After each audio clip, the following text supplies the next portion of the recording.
Retomando as nossas atividades agora desta manhã, esse primeiro painel tem como tema uma agenda estratégica para o Brasil digital, conforme eu já havia antecipado na nossa preleção. É um dos temas extremamente relevantes que a gente decidiu discutir na programação desse ano do painel Telebrasil, justamente por todas essas questões que estão sendo colocadas. Quer dizer, nada do que está sendo defendido aqui com relação à implantação das TICs massivamente pela sociedade, a evolução econômica e social do Brasil a partir das telecomunicações e das tecnologias da informação e comunicação, nada disso acontece se não for definida uma agenda estratégica que seja prioridade para os formuladores de política, para os reguladores, enfim, para toda a sociedade. E, justamente para trazer essa discussão, é que a gente montou esse painel, que vai contar com a participação do presidente Dancini, que a gente já anunciou, o presidente Christian de Castro, vai contar com a presença do conselheiro da Anatel, Leonardo Euler, Rodrigo Marques, que é diretor executivo de Estratégia e Gestão Operacional da Claro Brasil, Camila Tapias, que é vice-presidente de Assuntos Corporativos da Telefônica, Sérgio Paulo Galindo, que é o presidente da Brascom, e Vinícius Dalben, que é vice-presidente de Estratégias da Ericsson. Eu vou pedir para eles, só um minutinho, para eles subirem ao palco, porque a gente vai fazer primeiro uma apresentação, tem um keynote speech que vai introduzir o tema, e daí depois a gente compõe a mesa, fica mais confortável para todos. E quem vai fazer essa apresentação inicial é a Márcia Ogawa Matsubayashi, ela é a principal executiva da área de telecom, mídia e TICs da consultoria Deloitte. Foi uma mudança de programação que a gente teve de última hora por conta do cancelamento do deputado Thiago Peixoto, mas a Márcia já participaria de qualquer maneira do evento e ela se dispôs a fazer esse keynote. A apresentação dela está perfeitamente em linha com o tema que está sendo discutido aqui. Então, acho que traz bastante subsídios para que a gente possa depois entregar o painel para a Heloísa Magalhães fazer a moderação. Então, eu gostaria de convidar a Márcia para vir ao palco, para iniciar a sua apresentação, e depois a gente compõe a mesa e eu passo a palavra para a nossa moderadora. Márcia, por gentileza, peço uma salva de palmas para ela. Bom dia a todos. Muito obrigada aí pela presença de todos. Muito obrigada, Telebrasil, por esse convite. Para mim é uma honra e um privilégio estar aqui com vocês, compartilhando a nossa visão sobre os ecossistemas digitais que estão se formando no mundo, né? E avaliar como é que esses ecossistemas impactarão o Brasil, né? E, por fim, eu gostaria de fazer uma avant-première do estudo que a Deloitte está fazendo, que vai tratar de como nós podemos criar políticas públicas para estimular e fortalecer o mercado de TICs do Brasil. Bom, primeiro, sobre a relevância e papel das TICs, né? Não sei se vocês já conhecem esse gráfico, né? O gráfico de Global Connectivity Index, e que ele mostra um ranking dos países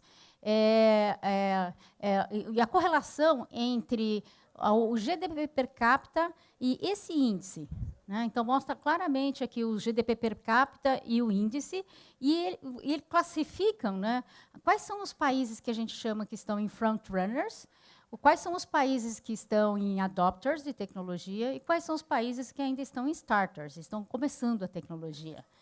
E o que ocorre é que esse indicador, a gente acompanha esse indicador ano após ano, e o que está acontecendo é que a velocidade com que os front-runners estão avançando é muito mais rápida do que os adopters e starters, né? O que isso significa, né? O Brasil, hoje, ele está numa posição mais ou menos confortável, né? Está na posição de adopters, na 30ª posição, não é uma posição muito ruim, mas o problema é esse, né? O problema é que os front-runners estão andando cada vez mais rápido, né? E os países front-runners. E os países como o Brasil, que estão ali, estão caminhando um pouco mais lentamente.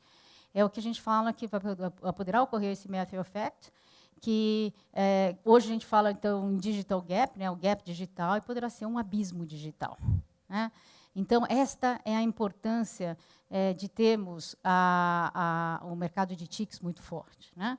Uma outra visão da relevância da tecnologia é um estudo feito pela Deloitte, com empresas, aí não são com países, são com empresas, para verificar quais eram as empresas que estão melhor preparadas para enfrentar a 4ª revolução industrial.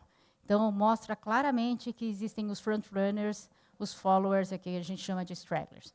Então, essas empresas que a gente chama de frontrunners, elas estão mais preparadas porque elas entendem qual é o valor da tecnologia e como realmente a tecnologia ajuda a formar um modelo de negócio. Né? Então, de fato, quando nós estamos falando de economia digital, a nova economia, as TICs exercem um papel relevante. Né? E vamos olhar um pouquinho lá fora, o que está acontecendo nessas formações de ecossistemas globais. Né? Eu gostaria de conceituar o que são esses ecossistemas globais. Né? O que são esses ecossistemas? Para resumir, na verdade, os ecossistemas digitais, existem 3 tipos de arquétipos de ecossistemas. Né? São de modelos de negócio. Né? Então, um arquétipo são aquelas empresas que se formam para conquistar o cliente a todo custo. Né? Outros arquétipos de modelos de negócio são aquelas empresas que lançam plataformas para poder conquistar clientes. Elas abrem, criam suas APIs e deixam que outras empresas possam acessá-la. Né? Então, a gente chama de modelos de negócio de dominação de plataformas. Né? E aquelas outras que estão surgindo são aquelas que a gente chama que elas vão monetizar o dado, que elas entendem que existe uma assimetria de informações em um determinado elo da cadeia e aproveita para poder entrar, né, nesse local. Então, são empresas que estão se formando, novas, são empresas antigas que estão adotando essas estratégias, das suas estratégias para formar uma estratégia digital. Né? E a gente já percebe alguns movimentos de empresas brasileiras, né, adotando essas estratégias, mas ainda assim, ainda de uma maneira muito tímida, se a gente compara com outros países. E quando a gente olha vamos olhar, então, uma coisa é olhar sobre o modelo de negócio. Né? O que são essas empresas da economia digital? Outra coisa, a gente pode olhar para uma outra ótica sobre a cadeia de supply chain. Quando a gente olha sobre a cadeia de supply chain, o que está acontecendo é essa mudança de paradigma. O que antigamente a gente olhava o supply chain, que a gente chama supply chain linear, né? Que é o fornecedor, o produtor, o distribuidor e o cliente, né? Isso aqui era a maneira como a gente olhava o supply chain. Hoje, nessa economia digital, o que estão sendo formados são esses ecossistemas conectados. Né? Esses ecossistemas conectados não é mais uma cadeia linear, é uma cadeia complexa, é uma cadeia circular, é uma cadeia que, enquanto ela briga ou por bens, ou por serviço, ou por marca, né? A outra, ela briga de uma maneira diferente. Ela briga pela robustez do seu ecossistema. E qual é a relevância das TICs? Né? Porque nesse novo ecossistema, as TICs elas representam partes ou elas são orquestradores desse ecossistema. Né? Então, aqui só pictoricamente, a gente colocou empresas de telecom, fornecedor de software, fornecedor de hardware, né? Nesse novo ecossistema. Então, por exemplo, quando a gente está falando aqui dentro do Brasil, eu percorro muitas empresas brasileiras, tentando entender, auxiliando as empresas a criarem suas estratégias digitais. Por exemplo, aqui uma empresa de cosméticos, que antigamente ela olhava ali, aqui eu tenho um distribuidor, aqui eu tenho o meu cliente, aqui eu tenho a minha loja, os meus fornecedores. Né? E olhava a sua cadeia de maneira linear. Eventualmente, no seu mundo digital, ela pode ter dentro do seu ecossistema empresa de cloud, uma empresa de telecom junto, um hospital, um médico, enfim. Tá? Então, é uma nova formação de parcerias, né? E essas parcerias e essa organização empresarial é que está mudando a maneira de fazer negócios. Né? E quando você tenta transportar este modelo de negócios num modelo de negócios que pode estar rodando no mundo, aí fica um pouco mais complexo. Né? Então, quando a gente está falando desses ecossistemas digitais, né, como é que o pessoal me fala, Márcia, mas como é que constrói, então, esses ecossistemas digitais? Aqui são um exemplo de 5 arquétipos de ecossistemas digitais. né? Esses arquétipos, aqui temos o centralizado, a sequenciada, a facilitada e a self-organized, né? Basicamente, a diferença entre esses 5 arquétipos são a maneira com que você organiza o seu poder o seu poder de influência sobre seu ecossistema. A gente chama de orquestrado ou orquestrador. Então, em que momento? Então, esse O aqui onde tem esse O aqui, é onde tem o orquestrador, né? Então, a maneira que você organiza esse ecossistema. E o que acontece, na verdade, é que nós fizemos também uma outra pergunta, uma outra pesquisa para poder entender como é que esses ecossistemas estão sendo organizados no mundo, né? E nós tivemos 2 constatações bastante interessantes, né? A primeira constatação foi que grande parte das empresas elas passavam a montar esses seus ecossistemas, esses novos modelos de negócio, por que motivo? Ela mostrava por quê? Porque elas queriam melhorar o desenvolvimento do seu produto ou seu design, né? Mais do que melhorar as operações, elas se organizam entre 2 empresas, 2 ou mais empresas, e passam a oferecer, juntando o DNA dessas 2 empresas, passam a oferecer um novo produto, um novo serviço, né? Então, grande parte desses ecossistemas, eles estão surgindo no mundo porque eles precisam lançar um novo produto ou serviço, né? E a segunda grande constatação, e essa foi bastante surpreendente, isso que eu acho que me fez eu realmente pensar qual é o impacto no Brasil, é essa, que grande parte desses ecossistemas globais, elas têm a presença naquele emaranhado, lembra que eu mostrei para vocês, aquele emaranhado de ícones aqui, né? Então, grande parte desses ecossistemas globais que estão sendo formados, elas têm a liderança, a orquestração sendo feita por uma empresa ou de tecnologia, ou de mídia, ou de telecomunicações, né? Então, voltando aqui no nosso slide, aqui, resultado de nossa pesquisa, o que existe aqui, mais de 80% são empresas ligadas ao que a gente chama de tecnologia, mídia e telecomunicações. Então, 50% são lideradas por empresas de TMT. Aqui nós temos mais 20% que são a combinação de empresas de TMT e de Consumer Products, e mais 18% de TMT mais Financial Services. Isso no mundo, né? Essa pesquisa não veio para o Brasil, ela rodou o mundo, mas ela algumas regiões ali, mas não veio aqui olhar o ecossistema do Brasil. Então, a grande constatação é essa, né? Então, a empresa de tecnologia ou mídia e telecomunicações, na verdade, ela detém muito conhecimento, muita informação. Então, é o que nós chamamos que ela fica no posicionamento central do espaço digital. Ela tem o poder de gerar a convergência. Então, é por isso que as oportunidades para as empresas de TICs no Brasil ou no mundo são enormes, são gigantes. E a questão que nós sempre discutimos, eu discuto isso muito com o Ministério, com a Anatel, qual vai ser o papel do Brasil, né? Muito se discute, nós temos alguns setores relevantes, enfim, tá? É o papel de orquestrador, de orquestrado, quando a gente está falando da economia digital. Quando nós estamos falando da economia digital, setores estratégicos do Brasil, será que elas podem ser orquestradores de ecossistemas digitais, né? Ou a gente vai ser, num outro modelo, vai ser orquestrado e não orquestrador, né? Então, para que a gente efetivamente, a gente como país, né, efetivamente consigamos ser orquestradores de ecossistemas globais, é imperativo, é necessário que haja o fortalecimento das TICs, por um lado, que a gente está falando do setor oferta e demanda, vocês estão muito mais, vocês que estão aqui na plateia, no evento estão muito mais do lado da oferta, mas é importante também que se fomente, tenha maior densidade no lado da demanda, também densidade tecnológica no lado da demanda, né?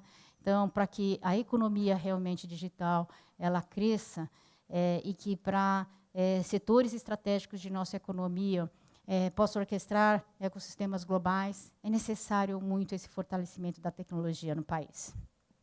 Então, eventos como esse da Telebrasil é excelente, porque ele provoca a discussão da oportunidade, da segunda, da relevância que essas empresas precisam ter dentro do país, né?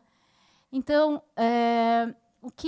diante dessas inquietudes aí, enfim, dessas necessidades, o que nós fizemos, nós como Deloitte? O governo MCTIC ele fez um trabalho brilhante, que é a Estratégia Brasileira para a Transformação Digital e Digital. Não sei se todos vocês, a maior parte de vocês conhecem, e nesse trabalho são listadas 100 ações para a transformação do nosso país. O que nós fizemos foi selecionar algumas dessas ações, sobretudo aquelas ligadas à infraestrutura e aquelas mais prioritárias, e estamos condensando isso num relatório da Deloitte chamado Insights sobre Transformação Digital e Oportunidades no Setor de TICs do Brasil. Então, nesse relatório, o que nós temos nesse relatório? Nós selecionamos algumas dessas 100 ações e agrupamos em 5 grandes capítulos, né? E esses capítulos elas estão organizadas, primeiro a de 5G, né? Como é que o Brasil se prepara melhor para o 5G, né?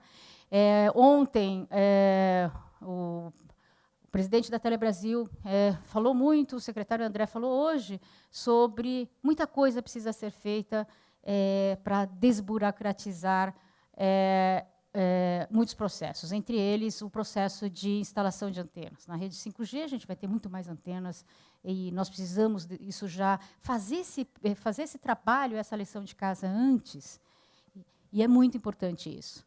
Segundo, padrões internacionais para a cobertura de longa distância. Nós entendemos que existem já os organismos internacionais definindo os padrões para o 5G. O Brasil tem dimensões continentais, então é necessário também que haja padronização para a cobertura de longa distância. Terceiro, padrões de nível de serviço para Phantom Cells. No 5G, no cenário de 5G, a arquitetura vai ser diferente. Então, surgirão oportunidades para as microoperadoras. É necessário que haja uma padronização do nível de serviço dessas microoperadoras, porque para que haja uma continuidade e o cliente possa ser atendido, né? Essas aqui são só algumas que o nosso relatório ele vai estar detalhando, né? Na área de fibra ótica, como banda larga, extremamente necessário, sobretudo já mirando o 5G.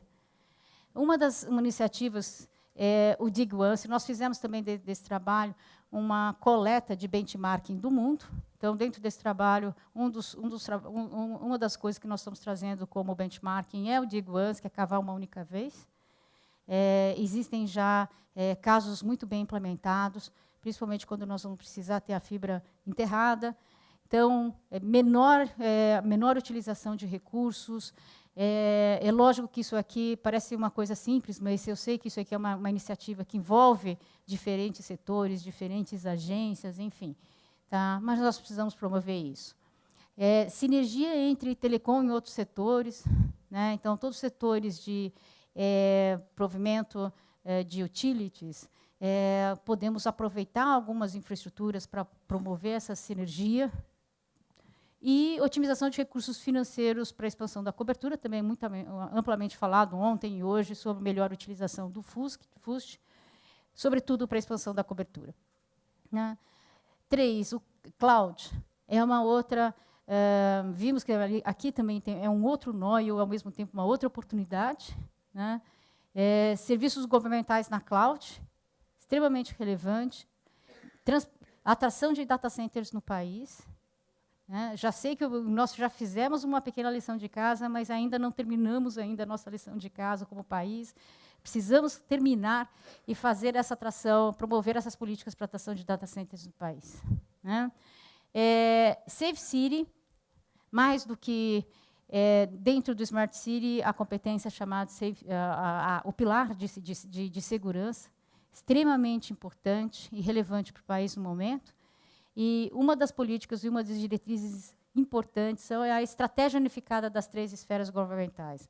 Não tem como a gente desenhar, tá, uma arquitetura, um sistema, sem que haja a integração das 3 esferas governamentais, as políticas para segurança. A padronização das plataformas para Safe Cities também. Então, eu sei que o movimento de Smart Cities está andando, mas agora nós precisamos começar a pensar em padronização. E fomentos de políticas de Open Data. Né? E, por fim, a parte da educação. A parte da educação é muito falado aí em todos os fóruns, não tem nem dúvida quantas políticas serão necessárias para o fomento e a melhoria da educação, sobretudo para atender o mercado de TICs. Né? E quando a gente está falando de educação, eu acho que ele é um pouco mais... É lógico que educação, aqui no relatório nós vamos falar muito mais sobre políticas, enforcements, para promover a parte da educação do Brasil para atender o mercado das TICs. Mas existe uma questão que é um pouco mais intangível, que é a questão cultural. Né? Questão cultural, eu comecei a analisar vários países, como é que os países realmente adotaram, como é que alguns países conseguiram transformar em algumas décadas e criar, de fato, um mercado e um setor de ICT forte. Né? É importante, não existe um setor de ICT forte só com leis e normas. Tem que ter pessoas. Né? Por mais que eu possa colocar aqui leis, enforcements ou políticas para a educação, se eu não tiver pessoas ali motivadas para seguir e trilhar as cadeiras duras, que nós chamamos as cadeiras da engenharia, que elas sentem-se motivadas para seguir essa carreira, a gente precisa mudar uma cultura de um país, que a gente chama de valores de um país. Né? E aqui eu gostaria de terminar minha fala com um depoimento pessoal. Né? Quando a gente está falando de transformação de um país, quando a gente está falando de cultura, quando a gente está falando de educação. Né? Eu tenho 3 filhas, e 2 delas são engenheiras, elas high performers, tiveram a oportunidade de estudar nas melhores escolas de engenharia, elas tiveram a oportunidade de fazer o duplo diploma na Europa, voltaram. Aí uma delas estava fazendo o currículo, né? E ela queria colocar toda a experiência dela lá numa folhinha. Então, estava escrevendo lá, e aí faltavam 4 linhas, ela começou a colocar nas 4 linhas lá. Foi diretora da Atlética, foi líder de não sei o quê, de tênis, ganhou 3 medalhas de tênis, não sei o quê. Né? Eu falei assim, Mariana, você está usando 4 linhas para falar sobre esporte, né, dos seus feitos aí no esporte, e você não mencionou nada das suas 2 medalhas de matemática, né? Ela tinha ganho, eu acho que uma na 8ª série, outra no 2º colegial. Medalha. Você não vai colocar nada sobre a sua medalha de matemática? Ela falou assim, não, mamãe, isso aqui eu tenho que esconder. Eu falei assim, Mariana, mas por que você tem que esconder? Né? Eu falei assim, mamãe, senão o pessoal vai me achar que eu sou nerd. Então, isso a gente está falando de cultura. Né? Eu olhei para ela, né? Lógico, eu sou mãe, eu quero que ela seja bem-sucedida. Pensei na minha vida, quanto foi difícil, né, chegar onde cheguei. E falei assim, Mariana, você está certa, good job, porque é isso que a sociedade valoriza. Então, é isso que a gente está falando de valores e de cultura. Né? E quando a gente está falando de valores e cultura, isso ultrapassa enforcements, leis, governos presidenciáveis, deputados, senadores. Isso passa muito mais pela gente, cada um que está aqui nessa sala. Né? Enquanto ainda as referências ainda das crianças são jogadores de futebol ou as bloggers do YouTube, né? As crianças tenderão a fazer essas coisas e achar isso que é o cool para o país. Então, eu acho que eu queria realmente iniciar um movimento a partir daqui, para que a gente possa, aqui todos tenham esse poder de influenciar essa mudança de culturas e mudanças de valores. Porque, senão, tudo que a gente está falando não vai acontecer, né? Outros países que conseguiram acontecer essa transformação digital e que conseguiram criar tecnologias em seu país, são países que conseguiram ter um outro tipo de cultura. Tá?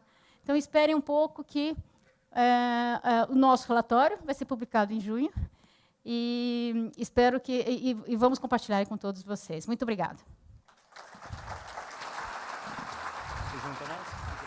Muito obrigado, Márcia. Te convido a se juntar aqui ao painel.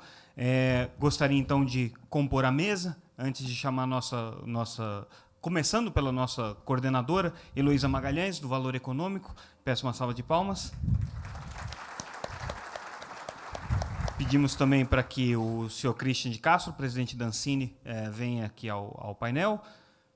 Uma salva de palmas também. Leonardo Euler, conselheiro da Anatel. Rodrigo Marques, diretor executivo de Estratégia e Gestão Operacional da Claro Brasil. Rodrigo. Camila Tapias, vice-presidente de Assuntos Corporativos da Telefônica. Camila também já está aqui. Sérgio Paulo Galindo, presidente da Brascom. E Vinícius Dalben, vice-presidente de Estratégias da Ericsson, também está aqui na primeira fila. Muito obrigado, peço uma salva de palmas. Heloísa, você conduz agora. Olá, tudo bom? Olá, bom dia a todos. É um prazer estar aqui representando o Valor Econômico. Espero que todos sejam leitores, o Jornal de Economia e Finanças, que acompanha com muito cuidado o setor de telecomunicações. Eu mesma estou lá há 18 anos, mas eu chefio a sucursal do Rio de Janeiro, que me impede de ter um acompanhamento do dia a dia do setor como eu gostaria. Mas eu quero começar só dizendo uma coisinha. O que eu ouvi hoje de manhã, a palestra do Dr. Quadros, que eu conheço há tantos anos e respeito, e a palestra do Dr. Ander Broch, muito preparado e tal, o que eu senti foi assim. Há muito tempo que eu não via duas autoridades. O Dr. Quadros sempre foi assim, mas dessa vez ele foi de uma sinceridade, de uma colocação tão clara das preocupações dele do setor. O secretário, a mesma coisa. Também muito, muito sincero, ambos mostrando toda a movimentação que o Ministério e a agência estão fazendo, empenhados em conseguir avançar, mas, ao mesmo tempo, eu fiquei preocupada. Será que isso vai desaguar em desânimo? Né? Nós estamos num ano muito difícil, como o senhor disse, o Dr. Quadros tem que combinar com os russos. Né? A gente sabe que nós temos uma estrutura política de Congresso extremamente complexa, extremamente cheia de interesses, mas eu acho que talvez o que nos falte é perder um pouco essa sensação de impotência, que eu acho que criou no país muito grande, depois dessa confusão toda que a gente viveu, política e dezenas e dezenas de processos de corrupção. Então, eu acho que o que a gente podia conversar um pouco aqui, para mim, é o assunto mais importante. O Samuca e o Levi me deram esse prazer, ao menos eu estou sentindo que eu estou participando de um seminário dos assuntos mais importantes, que é a transformação digital, né? O próximo passo, que está seguro não só por dificuldades legislatórias, seguro por falta de recursos, segura por um governo quebrado, talvez. Né? Então, eu estava lendo esses dias a Estratégia Brasileira para a Formação Digital, esse e-digital, né?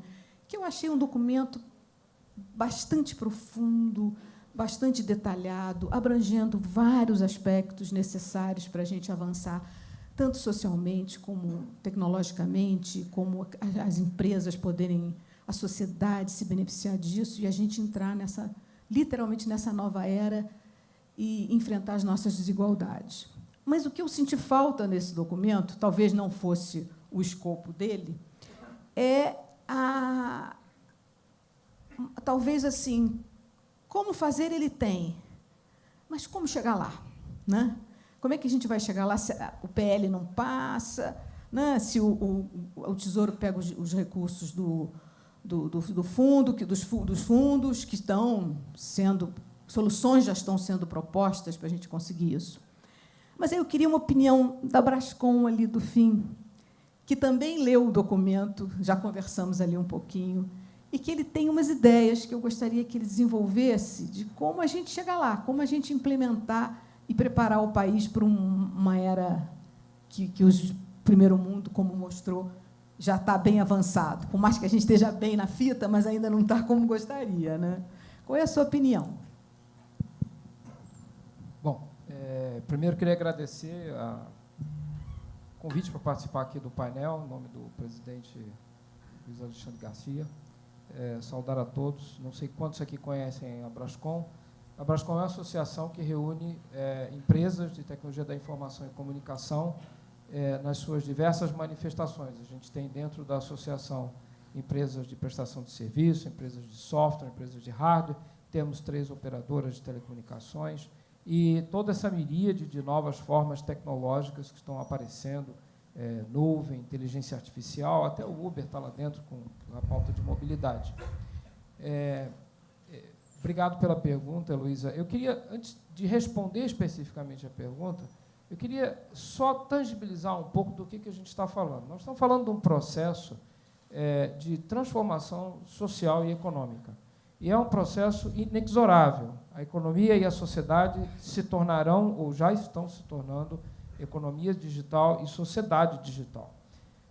E, em sendo um processo inexorável, que eu acho que este fórum aqui, extremamente tempestivo, pode e deve fazer como reflexão qual é o papel que se deseja para o país dentro dessa fenomenologia. Isso já aconteceu no passado, né? Se a gente, como país, não decide que papel quer ter, quão protagonista quer ser enquanto país, a gente seguramente vai ter aqui uma sociedade e uma economia digital, porém precária, porém incipiente para as vocações e o tamanho dessa nação. Então, discutir o que fazer com uma visão estratégica, que é o tópico desse painel, é extremamente importante. Por isso que a gente precisa também transcender, e aí eu já tocando na sua pergunta, aquilo que é possível fazer agora, mas também lançar as bases daquilo que nós vamos ter que fazer continuamente daqui para frente. Nós estamos vivendo uma situação de crise fiscal, então, evidentemente, o orçamento para várias coisas é um grande desafio, mas nós temos hoje 2 projetos de lei importantes tramitando no Congresso Nacional. Um que faz a atualização do modelo jurídico, legal e regulatório das telecomunicações, que, por força da mudança de tecnologia, da transição da telefonia para a internet, ficou obsoleto, isso já foi amplamente falado, mas isso é muito importante, e não é só uma questão legal, é porque isso vai levar ao destravamento de investimentos, e investimentos privados, o que são os melhores investimentos, na verdade, que a gente pode auferir. E temos também o projeto de proteção de dados pessoais, que o Brasil tem a vergonhosa posição, entre os maiores países do mundo, de não ter uma lei que regula essa matéria, que é importantíssima para dar segurança jurídica a todas as empresas que trabalham na economia de dados, como a Márcia comentou. São só 2 exemplos básicos. Esses 2 temas estão contemplados na Estratégia Brasileira de Transformação Digital e não demandam grandes custos, demandam apenas vontade política. E o que eu acho que a gente tem que discutir aqui o que ainda dá para fazer esse ano, pelo menos deixar pronto, como o secretário André falou no início da sua intervenção, mas já indicar para o novo governante, o novo Congresso Nacional, uma série de prioridades de Estado dentro dessa jornada da gente se tornar protagonista dentro dessa fenomenologia de economia e sociedade digital. Obrigada. Será que é muita maldade eu perguntar para o representante da Anatel o que dá para fazer esse ano? Doutor Quadros, retire-se.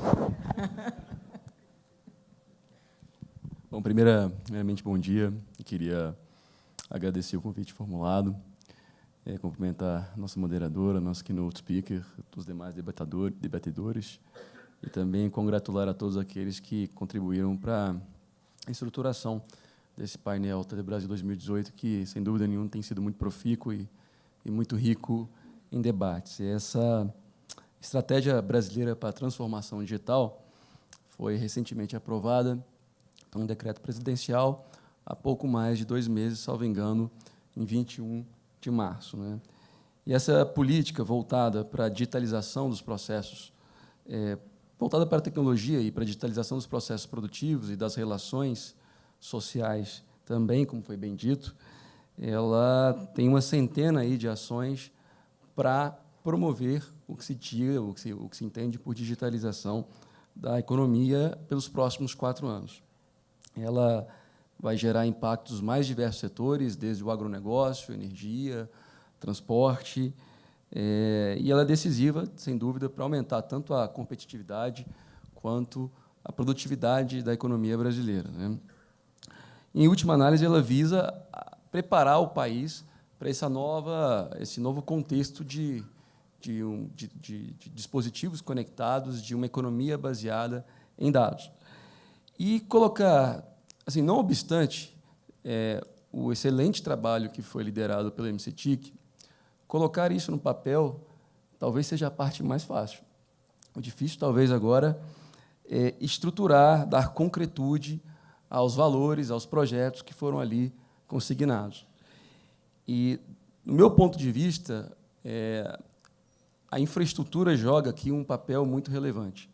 Né? Eu entendo que telecomunicações deveria ser não apenas o pilar essencial para que logremos êxito numa estratégia digital, mas deveria ser o pilar prioritário para começarmos na implementação desse ecossistema digital. Essa disponibilidade de infraestrutura ela é vital para qualquer sucesso de qualquer estratégia digital. Vários países, como a Alemanha, por exemplo, entenderam muito bem isso desde as suas primeiras estratégias digitais formuladas ainda na década passada e tendo como diretriz o suporte à infraestrutura de rede de telecomunicações. Na prática, a infraestrutura fornece conectividade, a infraestrutura de rede de telecomunicações fornece conectividade para todos os demais setores. E o que eu acho que dá liga a qualquer estratégia digital é conectividade. Sem conectividade, fica muito difícil falar de uma estratégia digital. E sem infraestrutura de rede de telecomunicações, não há conectividade. Então, no meu ponto de vista, esse deve ser, no momento primeiro, o principal foco, que significa investimento em banda larga, colocar efetivamente a banda larga no centro da política pública. Bom, de fato, há elementos que, digamos, extrapolam o âmbito de atuação da Anatel e requerem a aprovação de medidas legislativas. O PL 79, muito falado, é um exemplo disso. Eu até comentei ontem num painel que, numa possível adaptação das concessões para autorização, exercer-se-á, né, investimentos de acordo com aquele bolo de recursos em banda larga. Eu estou escrevendo com o professor Gessner de Oliveira um artigo onde a gente tenta pegar algumas fatias desse bolo de recursos e mostrar como essas fatias são decrescentes ao longo do tempo, para evidenciar o que o Brasil, como país, tem perdido em termos de investimento em razão da mora relacionada a essa discussão, ainda que eu não posso criticar e entendo que a agenda legislativa tem o seu tempo e enfim, os parlamentares devem levar ali a discussão que acharem necessário. Mas é importante que nós pontuemos esses aspectos. Outras agendas também, mais estruturais, também dependem do próprio Congresso, como a própria lei do FUST. O próprio deputado Daniel Vilela apresentou também um projeto relacionado à lei do FUST, tentando apresentar um projeto que não só endereçasse as questões da LGT, mas que também contextualizasse o projeto, as ideias do projeto, a liberação do uso dos recursos do FUST, associado ao contexto fiscal do país. Bom, mas aí nós voltamos para a questão regulatória. O que pode ser feito? Agora, ontem eu estava aqui numa palestra falando sobre 2G. Aí todo mundo correu para a palestra que falava sobre 5G, que é mais glamuroso, né? Mas tudo bem. Mas o 5G, de fato, ele oferece uma série de novas perspectivas para o setor de desenvolvimento, para o setor de telecomunicações brasileiro. Não apenas no que tange a maior vazão de dados, maior throughput de dados, em relação às tecnologias de 4G, ou Long Term Evolution, que vai continuar evoluindo, como o próprio nome da tecnologia diz, mas também pela possibilidade de fazer IoT massivo, fazer IoT com aplicações críticas. Então, na Anatel, particularmente no Comitê de Espectro e Órbita, onde eu tento fazer ali uma interlocução entre a área técnica junto a um conselho, preparar já os testes de convivência do IMT, do Serviço Móvel Pessoal, na faixa de 3,5, onde nós temos 200 MHz disponíveis, com os testes de convivência dos serviços fixos satelitais que existem em recepção das chamadas TVROs, para evitar interferências prejudiciais e talvez fazer essa licitação. Eu penso e levarei essa proposta aos meus colegas de conselho, ainda no ano que vem, junto com mais 100 MHz de 2,3 GHz. Então, oferecer um conjunto vasto de opções de espectro que possam dar aos diferentes atores não apenas previsibilidade sobre isso, mas possa facilitar a eles uma estratégia diferenciada no âmbito de um leilão. Quem, por exemplo, tivesse com mais perspectivas sobre o 5G, já poderia apostar mais no 3,5 GB, que é uma banda que lida muito bem com trade-off, cobertura, capacidade, em relação às demais, nem tão alta, nem tão baixa. E quem apostasse, por exemplo, 2,3, estaria, digamos, apostando na consolidação das suas estratégias de quarta geração. E eu entendo que fazer a formulação de um debate desse é imperioso que nós comecemos essa discussão já pensando em obrigações de fazer e não obrigações de pagar pelo direito de uso de radiofrequência. Essa é uma experiência positiva que a Anatel já levou a cabo e que a Anatel precisa dar sequência. Eu sempre me recordo do leilão de 2007, que foi o primeiro leilão de serviços de terceira geração, que foi, de certa forma, paradigmático. À época, o Brasil tinha 5.565 municípios, e desses 5.565 municípios, 1.836 não tinham acesso à telefonia móvel, nem de primeira, nem de segunda geração. E, quando nós fizemos aquela licitação, nós vinculamos as áreas mais atrativas com as áreas menos atrativas. 2 anos depois, todos os municípios estavam cobertos. Então, é esse tipo de iniciativa que a Anatel pode e deve tomar, e precisa reclamar. Além dos termos de ajustamento de conduta, apesar de eu ter sido voto vencido recentemente, e o princípio da colegiada é isso, mas eu ainda acho que a gente não pode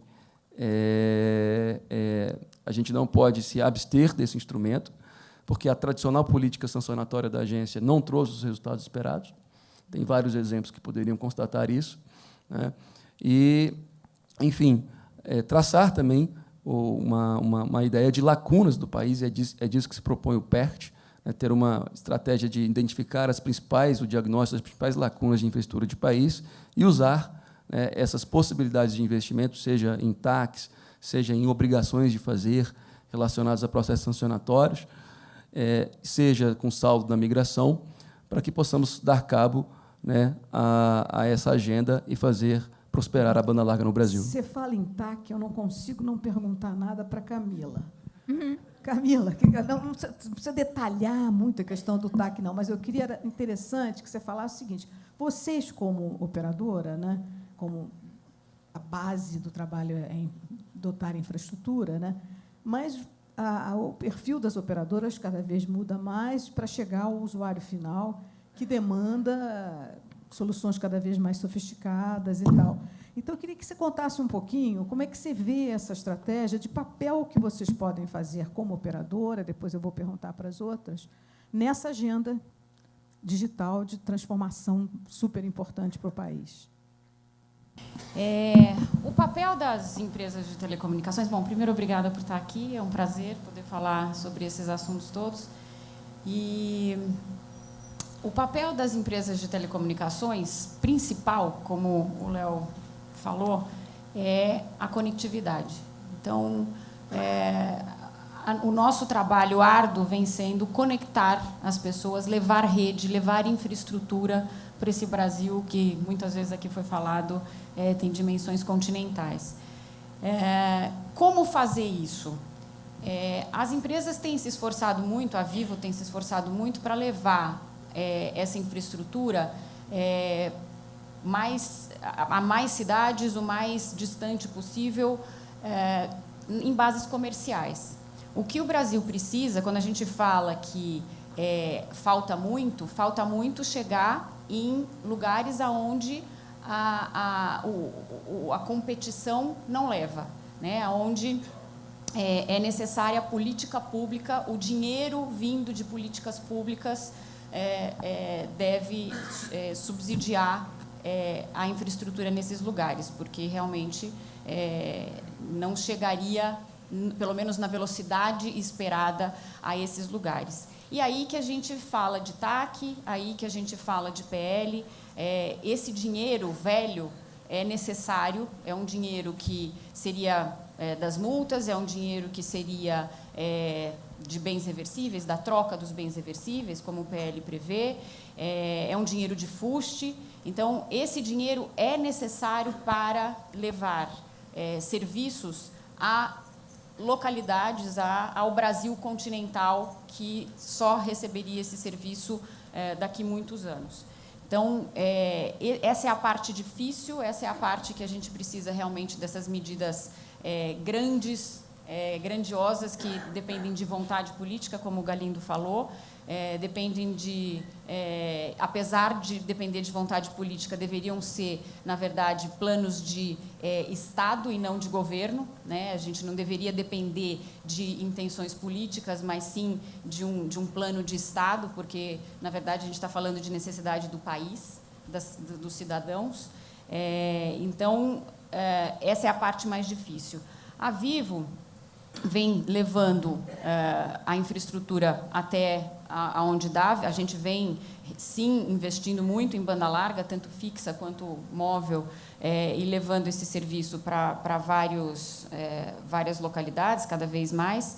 E vem também trabalhando não só nisso, mas na digitalização, que é onde também o cliente, essa transformação digital não se trata só de levar a infraestrutura, mas do cliente sentir que ele tem uma vida digital, né? Então, os aplicativos todos, eles chegam através da rede, mas eles têm que ser desenvolvidos, eles têm que ser oferecidos ao cliente. Então, a Vivo lançou agora há pouco tempo criou o seu Vivo Labs, né, um laboratório que tem como objetivo acelerar essa transformação digital, acelerar essa experiência digital do cliente. Todo o contato do cliente com a Vivo passaria a ser digital, né? E facilitando a vida. Então, as cidades inteligentes, que a Vivo, né, tem também trabalhado bastante, para segurança, para iluminação, agronegócio. Ontem mesmo a gente anunciou uma parceria com a Ericsson, com a Exaltec, a Exalc de Piracicaba, e a Raizen, e a incubadora dela, a Pulse, para uma experiência de IoT no agronegócio. Então, a gente, usando a frequência de 450, a gente vai levar IoT para a área rural. Então, todas essas iniciativas são importantes para que chegue no cliente, chegue no nosso consumidor essa experiência, essa transformação digital, porque a infraestrutura, né, está embaixo da terra, e muitas vezes a gente aqui falando não passa o que de fato é a transformação digital para o país, né? Tem toda a área de saúde, toda a área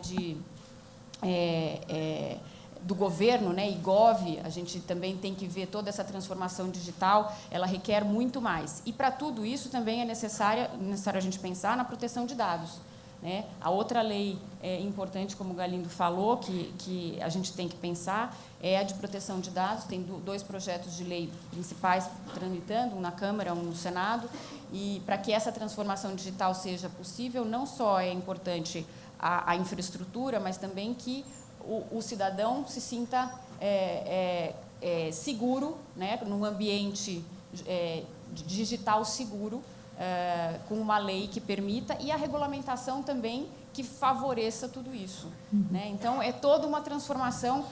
Um detalhe, a Anatel também pode contribuir para tudo isso, como, por exemplo, mudando toda a sua regulamentação, revendo a regulamentação para prever conta digital, para prever cadastro pré-pago, por exemplo, de uma forma mais digital, ID digital. Então, tudo isso são as pequenas ações que vêm junto com a grande ação, que é criar a rede. Né?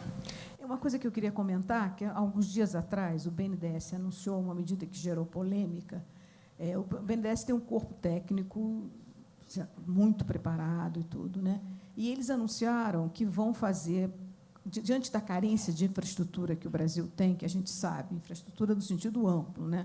Não é só telecom, eles anunciaram que vão preparar projetos para quem busca financiamento, eles elaborarem o projeto, eles prepararem o projeto para ajudar empresas que têm dificuldade ou que pagam milhões para consultorias para fazer um projeto.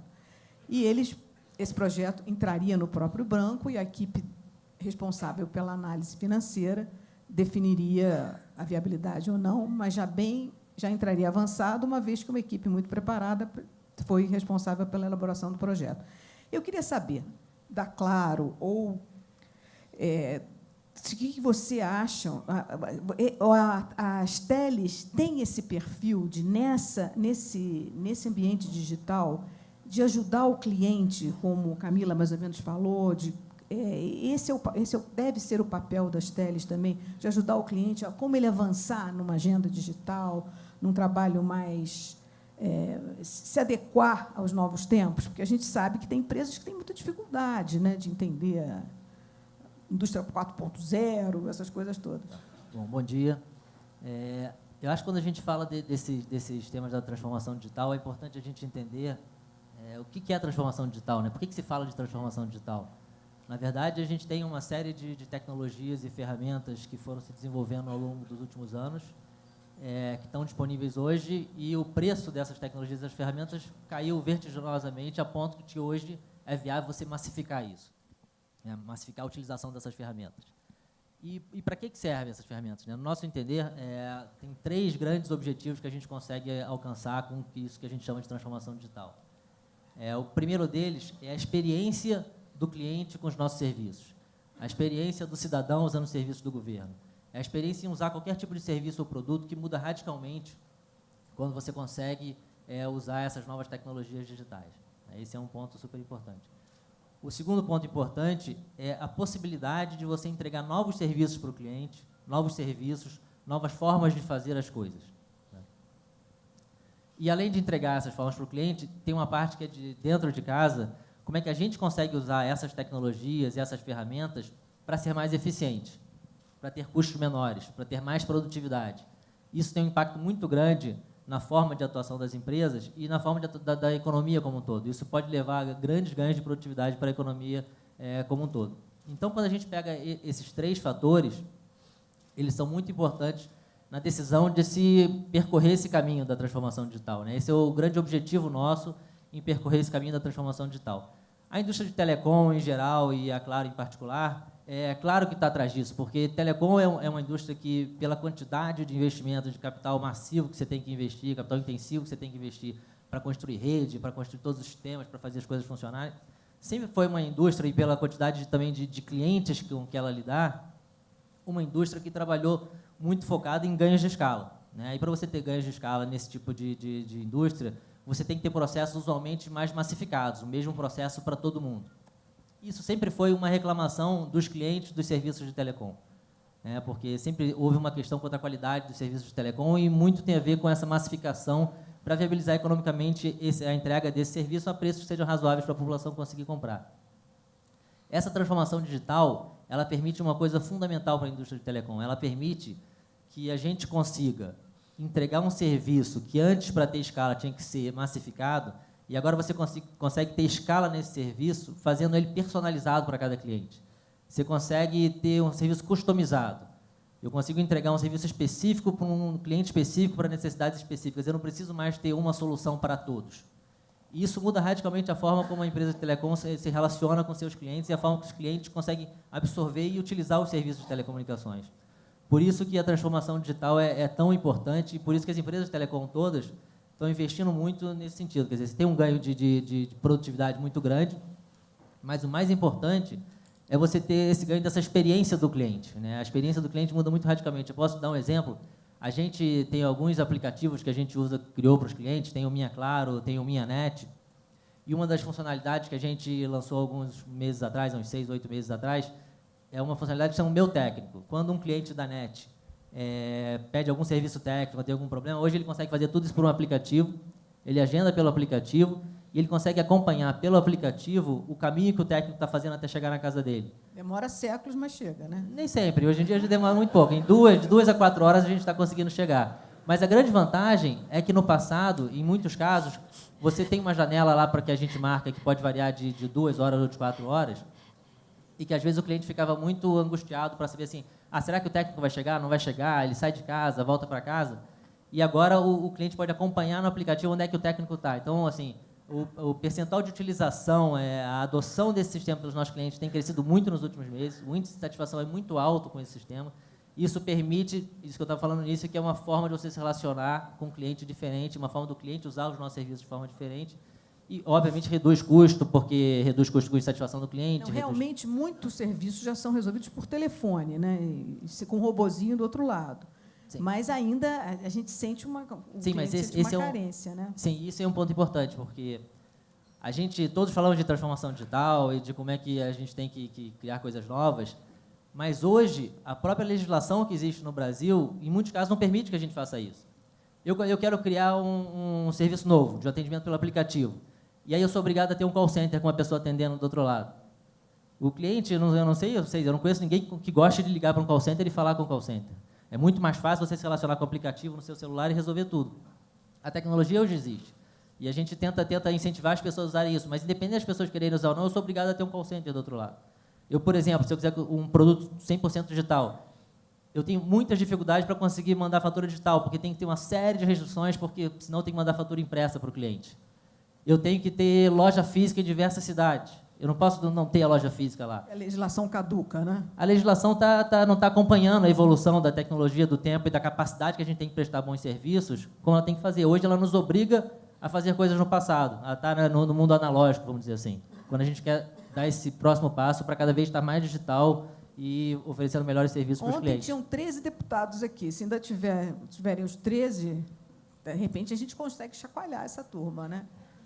Mas isso é fundamental para a gente conseguir evoluir com mais velocidade. A gente está evoluindo já bastante rápido, tem as empresas em geral e a Claro em particular, mas sim, é fundamental para que a gente consiga fazer coisas novas, coisas que sejam realmente disruptivas em relação ao que está acontecendo hoje. A gente tem uma legislação que não fica te puxando para trás o tempo todo. Ok, obrigada. Eu estou com a Ancine aqui do meu lado, e aí eu queria ver como é que é esse mundo de vocês, de conteúdo, nessa momento de transformação digital, onde é que vocês se encaixam nisso? Como é que é o papel? Eu vou deixar a pergunta pior para a Erickson, tá? Bom, obrigado pelo convite, obrigado, Heloísa, Keynote, obrigado a todos aqui pelo convite da Ancine estar aqui, né, no meio do hardware, né, a gente está aqui falando de conteúdo, a Ancine toma conta do conteúdo, e talvez uma das cadeias de valor que tenham sido mais impactadas por essa transformação, essa revolução digital que aconteceu, que vem acontecendo aí na última década, sobretudo, tenha sido a cadeia de valor do audiovisual, né? Streamings, etc. Né? Desde a facilidade da produção de conteúdo, passando pela distribuição, a exibição e todo o resto que acompanha no meio do caminho, porque hoje você tem softwares e renders que você consegue ter efeitos especiais super complexos feitos à distância em softwares entregues para pequenos usuários, e você consegue ter produtos de alta qualidade circulando na rede, no YouTube. Isso faz com que hoje a gente tenha, através do streaming, em plataformas globais, você consiga movimentar muita gente, né? E hoje a gente tem uma geração completa aí, né? Eu tenho 2 filhos, tenho um de 20, 21 e uma de 13.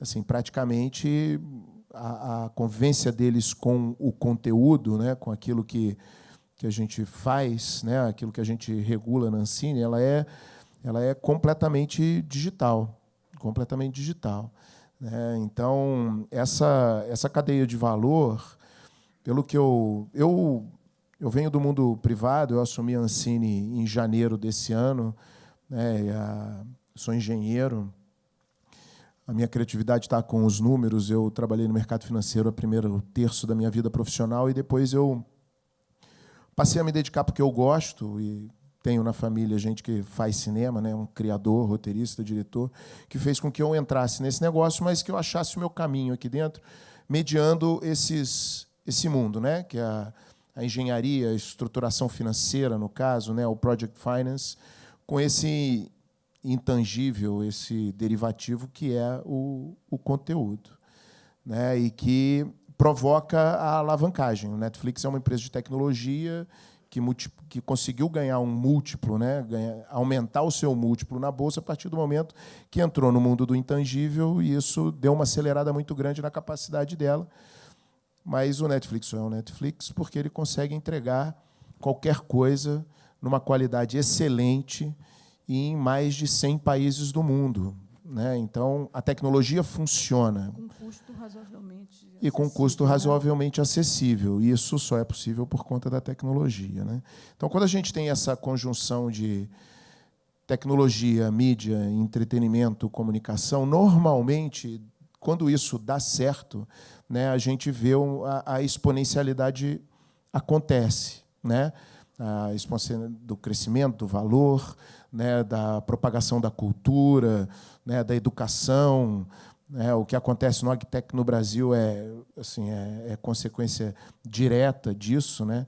Então, isso é muito importante. Eu acho que veio daí essa ter topado o convite de assumir esse desafio de vir do privado e ser diretor, e hoje ter a honra de ser presidente de uma agência reguladora, a Ancine, no caso, nesse momento de transformação profunda, porque, assim como a Anatel, os marcos regulatórios da Agência Nacional do Cinema, até no próprio nome, né, ela já é datado, né, ele é um marco analógico, que hoje a gente trabalha pelo digital e tem várias iniciativas trabalhando em cima disso.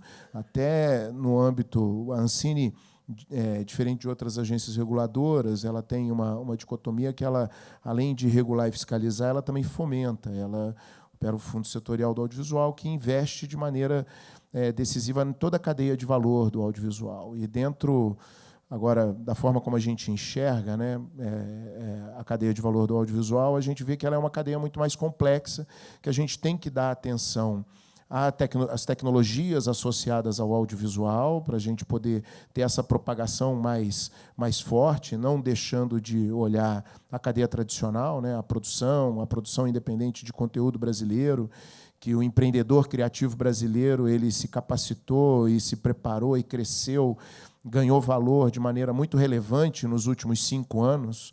Né? Essa cadeia de valor ela acelerou de maneira muito robusta, né, a partir da Lei 12.485, né, a Lei do Serviço Acesso Condicionado, que fez com que as teles entrassem nesse mundo de distribuição de conteúdo e proporcionou a cota para a produção independente dentro das programadoras. Isso fez com que a produção independente brasileira ela passasse a se estruturar, o empreendedor se estruturar de maneira realmente organizada.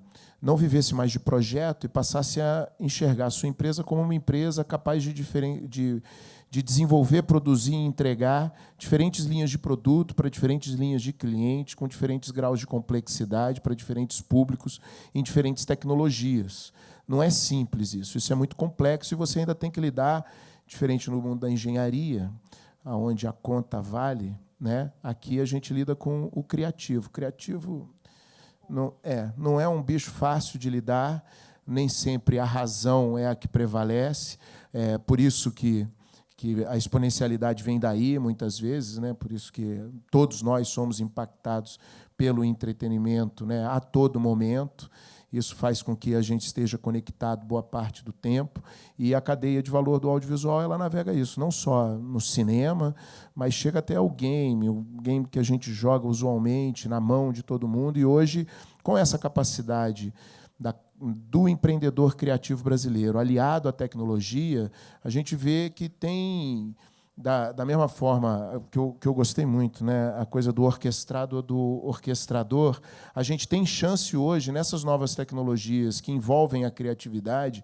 como o mundo dos games, e no mundo da realidade virtual e da realidade aumentada, que são instrumentos que são transversais, né, dentro da economia, não só no entretenimento.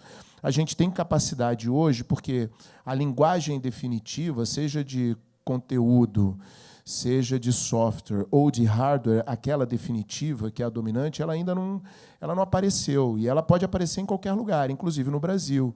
A gente tem muita gente boa. Então, a visão da agência hoje, pelo menos a visão que eu procuro compartilhar, e o corpo técnico da agência, quando você falou do BNDES, vindo do mercado financeiro, tendo lidado com o BNDES ao longo da vida anterior, né, do privado, a gente conhece um corpo técnico muito qualificado, né, conhecendo a Ancine por dentro, e hoje, talvez, e tendo tido meu primeiro emprego no Banco Garantia, né, a gente não passa pelo Banco Garantia impunemente, né? Então, isso meio que forma a tua forma de lidar, né, com relação à entrega, o mercado, eficiência e, sobretudo, em lidar com gente, com o grupo, né? Talvez, assim, hoje o corpo técnico da agência é um corpo assim jovem, dedicado e super capaz de promover essa transformação, né? Eu falo com a turma, ninguém faz cinema, trabalha com entretenimento obrigado, né? Ninguém falou, é difícil, né? Você vai estudar cinema, meu filho, né? Isso não, eu não conheço. Então, assim, então você escolhe trabalhar com isso, né? E ser um servidor público, você escolhe servir a sociedade brasileira, o Estado brasileiro. Então, ali dentro da Ancine, a turma escolheu 2 vezes. A galera faz aquilo ali por prazer, e nesse momento de transformação é um negócio bacana. E o digital, a gente vê que, como é uma geração quase que inteira ali, meio que nativa digital, né, que já nasceu com a internet, né, Vocês quando entrou no... participaram da elaboração desse estudo? Não. Nem Não. foram convidados? Olha, eu não sei na gestão anterior. Né? Eu entrei agora, mas hoje a gente tem uma conversa... Não pode ficar separado. Né? Não. A gente hoje tem uma conversa muito próxima, tanto com a Anatel como o MCTI. A gente tem uma conversa muito próxima, né, no desenvolvimento das políticas, no âmbito do Conselho Superior de Cinema, hoje, que é um Conselho Superior de Cinema mais ativo, tem vários grupos de trabalho em andamento. Hoje a gente lida aí com a nova regulamentação, né, infralegal do vídeo sob demanda, para poder integrar isso dentro da cadeia de valor do audiovisual de maneira definitiva. Então, hoje, a gente tem uma integração forte, trazendo a tecnologia para dentro desse jogo. Eu acho que esse é o grande desafio, porque também, voltando à coisa do talento, né, e a gente tem um talento criativo muito forte, que, quando a gente traz um pouco, né, de capacitação técnica, de ferramenta mesmo, de como trabalhar, aquilo ali acelera, porque a gente tem um baita do mercado, né? A gente tem um baita do mercado. Então, eu acho que, nesse momento, pelo menos olhando do ponto de vista de profunda transformação, e olhando do ponto de vista nosso aqui, né, da produção independente, o audiovisual, a gente tem capacidade de ser orquestrador dentro desse jogo, juntando as novas tecnologias nesse jogo. Está adequada para vocês? Não, tem que mudar tudo. Não, hoje um dos grandes desafios nossos ali dentro da agência é exatamente a gente ter uma revisão completa dos marcos infralegais para a gente poder tornar isso menos burocrático.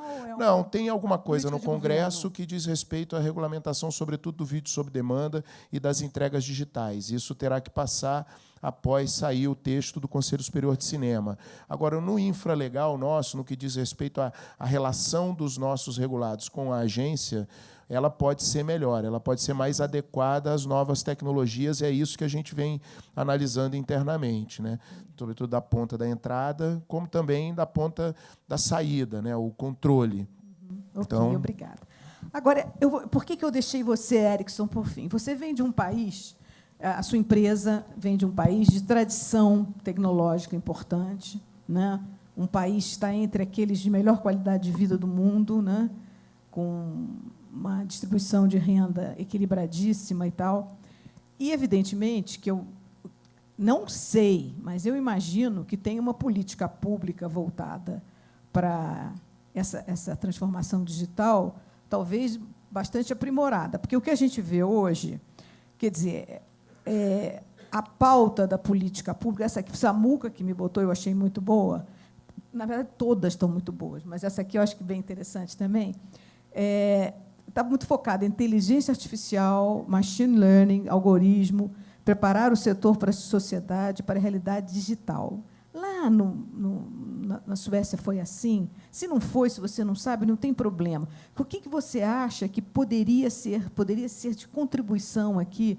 E se vocês estão vendo que tem no governo essa preocupação de um foco bastante importante em inteligência artificial, machine learning, algoritmos, essa nova realidade aí que a inteligência artificial está o tempo todo na gente, né, no nosso celular, mandando coisinha, perguntando coisinha. Fala para a gente o que você acha que você poderia ter nesse sentido, numa política de governo e numa legislação adequada. Primeiro, agradeço a todos aqui. Acho que um primeiro ponto que é tangível, concreto, que eu não vou repisar muito nele, que o Léo já comentou, e é uma experiência da Suécia, é evoluir cada vez mais para o caráter não arrecadatório dos leilões e tentar focar cada vez mais no atendimento, na obrigação de fazer e na obrigação de pagar. Acho que isso é um exemplo que tem se mostrado lá, mas eu não vou, o Léo já comentou, eu não vou voltar aqui. A vantagem de ser o último é que eu posso ir acompanhando o voto dos relatores todos aqui e juntando um pouco de cada um. Uma coisa que a gente acredita muito importante, que é muito latente lá na Suécia, é que a tecnologia, a infraestrutura, tem que ser visto não como uma das indústrias ou uma das verticais, mas como um indutor da sociedade como um todo, como indutor do desenvolvimento da economia. E podemos falar de inteligência artificial, podemos falar de segurança, blockchain, proteção de dados, qualquer outro buzzword que todo mundo aqui está acostumado a ver no dia a dia. Mas o ponto relevante é que a gente tem que entender que o setor tem um desafio, sim, de passar a ser mais horizontal do que vertical. A gente tem o desafio de passar a se integrar mais em todos os setores da sociedade, do que ser autocentrado, digamos assim, como o setor de telecom, não só no Brasil, como internacionalmente, sempre foi. Por onde passa isso? Então, a estratégia digital, o Plano Nacional de IoT, eles são ótimos começos, mas a gente tem que ver agora como implementar, como executar, como tornar realidade isso. Uma coisa que a gente acredita muito é que a liderança tecnológica que a gente traz, que as operadoras trazem, ela é essencial para o setor, mas ela não é suficiente. Ativar uma rede de IoT no Brasil, em Singapura, em qualquer outro lugar, tecnicamente é a mesma coisa. Só que nós, como setor de telecom, a contribuição que a gente pode dar para um produtor de arroz no Vietnã ou para a indústria sucroalcooleira no interior de São Paulo, ela é totalmente diferente. A rádio base que vai estar lá é a mesma, o software de controle do IoT é o mesmo, mas a interlocução com o mercado local, a capacidade de diálogo e essa capacidade de orquestração com o mercado local, ela é muito diferente. E é essa leitura que a gente tem que ter. O Rodrigo comentou que a gente está cada vez mais podendo personalizar o atendimento, e acho que é isso que a gente tem que fazer. A gente tem que olhar tanto clientes corporativos como clientes residenciais. A gente tem que ser capaz, como indústria, de integrar os demais elementos da sociedade. A gente tem que ser capaz de conversar com uma indústria agrícola, que, por exemplo, que é um setor que o Brasil pode se destacar brutalmente no mundo. Hoje eles têm lá colheitadeiras de 3, 4, 5 milhões de colheitadeiras, seria equivalente a eles terem um iPhone X ou um S9 rodando não seria nem com 2G, seria com 1G, com AMPs ali. Eles estão muito avançados dentro do setor e está faltando essa conexão com a gente. Então, a experiência que a gente pode trazer é que a gente tem que aliar a liderança tecnológica com políticas públicas que alimentem ou que fomentem essa indução da economia na sociedade e, principalmente, com uma capacidade de orquestração e de diálogo com as outras verticais para que as diversas verticais cooperem entre si e que a gente seja, de fato, que a gente destrave, de fato, que a gente atue, de fato, como um indutor da economia na sociedade. Acho que a gente tem que ter essa humildade como setor, que temos que ser um pouco menos autocentrado e um pouco mais horizontal. O Christian comentou também a parte de conteúdo, de realidade virtual. A parte de gaming é uma parte muito desenvolvida no Brasil também, que tem tudo a ver com a tecnologia, mas também corre um pouco paralelo ao nosso mundo de telecom. Então, ao mesmo tempo que a gente tem que ter essa humildade, acho que a gente tem que ter também a convicção que o nosso setor é o setor mais capacitado para fazer essa orquestração. Assim, fora dessa sala, dentro dessa sala, estão as principais figuras que podem viabilizar essa orquestração entre todas as verticais, unindo o esforço da iniciativa privada e as políticas públicas. Tem uma pergunta que pode ser para você e para quem quiser responder, inclusive a Márcia. Como é que pode convencer, como é que vocês acham que se pode convencer as autoridades públicas, o Congresso, o Executivo, o novo governo, de uma pauta tão complexa como essa, da necessidade de se avançar nessa pauta? Alguém quer responder? Não? Convencer é uma palavra muito forte, né? Então, como convencer? O que a gente muda? Como influenciar? Como mostrar? Ou Brascom, depois a Anatel. Ou quem quiser, vamos lá. Não temos muito tempo. Eu vou sumarizar em uma única palavra, com a união interna dos diversos atores. Nós estamos hoje publicando em vários sites da ABS, da CESPRO, da Brascom e da FENAINFO, que são as 4 entidades representativas do setor de TIC, o manifesto comum das nossas propostas estratégicas para esse movimento, que inclui a parte de telecomunicações e infraestrutura, mas vai um pouco além, fala de inserção em cadeias produtivas, fala em papel do governo digital e fala também das áreas onde a gente não quer ser atrapalhado pelo governo, como é o caso da questão tributária, onde a gente precisa de uma reforma tributária e até de outras questões que não precisam nem de nada, precisa de uma decisão do STF, como essa briga fraticida entre município e Estado, tributando o software, que é para o prejuízo de todo mundo, né?